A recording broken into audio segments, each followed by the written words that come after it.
Hello കൂട്ടുകാരെ, ഞങ്ങൾ നാളെ മാല ഇടാൻ പോവാണ്. അപ്പോൾ നമ്മൾ മാല ഇതാ മേടിച്ചിട്ടുണ്ട്. അപ്പോൾ നമ്മളിത് നമ്മുടെ അടുത്ത് പറഞ്ഞു തുളസി ഇട്ട വെള്ളത്തിൽ ഭസ്മം ഇട്ടിട്ട് ഇന്ന് വെള്ളത്തിലിട്ട് വെക്കണം, എന്നിട്ട് നാളെ നമ്മൾ എടുക്കും. അപ്പോൾ നമ്മൾ വസുക്കുട്ടി ഇതാ വെള്ളം എടുത്ത് വെച്ചിട്ടുണ്ട്, നല്ല ശുദ്ധമായ വെള്ളം എടുത്ത് വെച്ചിട്ടുണ്ട്. ഇനി നമുക്ക് മാല വെള്ളത്തിലിട്ട് വെക്കാം. അതിൻ്റെ കൂടെ തുളസിയും ഭസ്മവും ഇടണം എന്നാണ് പറഞ്ഞത് കേട്ടോ.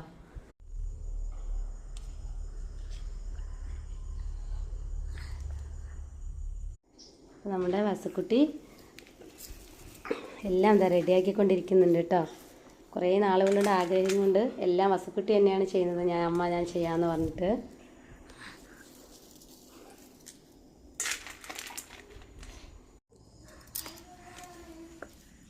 ഇതിക്കുട്ടി നോക്കുകയാണ് കേട്ടോ എന്താ ചെയ്യണമെന്ന് അല്ലേ.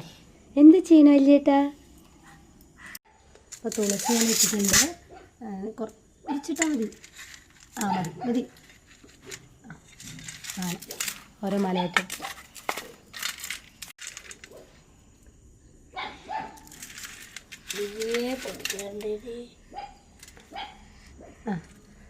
നിധിക്കുട്ടി അപ്പോഴേക്കും ഇവനെ മാലയൊക്കെ എടുത്തിട്ടുണ്ട്. വിജിയേ മുട്ടായി വാങ്ങിച്ചു തരാമെന്ന്.